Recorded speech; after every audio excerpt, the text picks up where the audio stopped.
This time the Muslims are threatening the creators of South Park over, get this, the Prophet Muhammad depicted in a giant bear costume.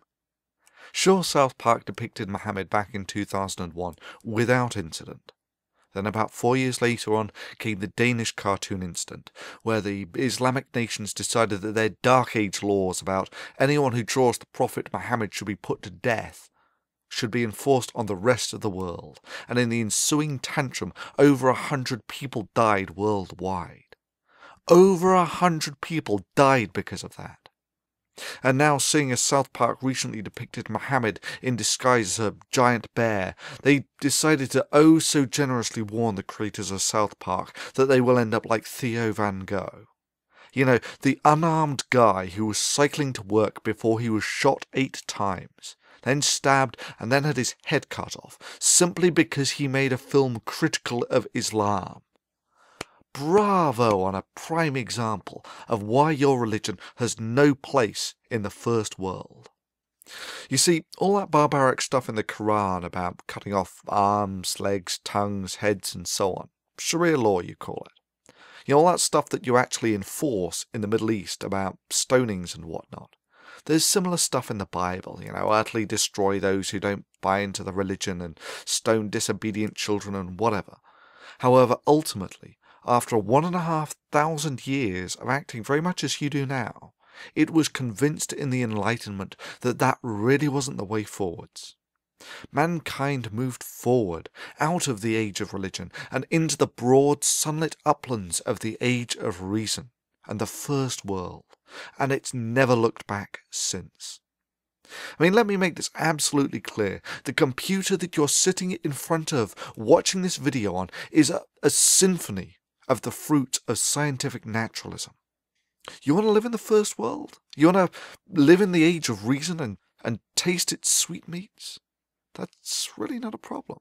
But like every other religion, you can check your Iron Age baggage at the door, or else go back to the Dark Ages and live in that time warp called the Middle East, where the only glimmers of lights that permeate that dark, dingy human backwater is what spills over from your enlightened neighbours who have not shackled their minds to ignorance. Your alternative is to fight. The only way the nation that has lived in the Dark Ages for 800 years can.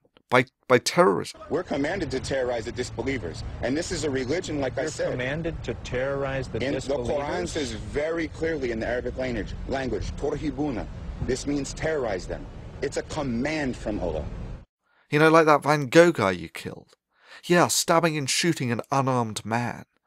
Yeah, that's a showcase of the virtues of Islam. Such divine inspired courage. After all, there's no better way of showing that yours is the religion of peace and enlightenment than by shooting and stabbing an unarmed man, and then threatening others with the same fate. And yet, of course, the criticism of the moderate Muslims was conspicuous only by its absence, and that really does speak volumes of their attitude to these acts. However, the Enlightenment did not just raise the standard of living, it did more than deliver us clean water, the eradication of smallpox and the PlayStation. The rift between the prowess of the First World and the advanced warriors of Islam on the battlefield can be put in no lesser terms than the contrast between ants and gods. Those of us who have lived in the age of reason understand that with great power comes great responsibility, and that the power of the age of reason must never be allowed to fall into the hands of those from the age of religion.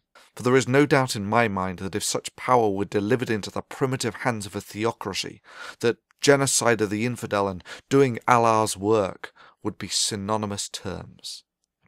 But let's say that all your box cutters and shooting and stabbing unarmed filmmakers, you managed to actually threaten the enlightened world. And I mean threatened beyond crashing a few airliners. Your only achievement will have been to have awakened a sleeping giant and to have filled it with a terrible resolve. If you're going to pray to Allah for anything, beg him that you never meet the giant in such a mood.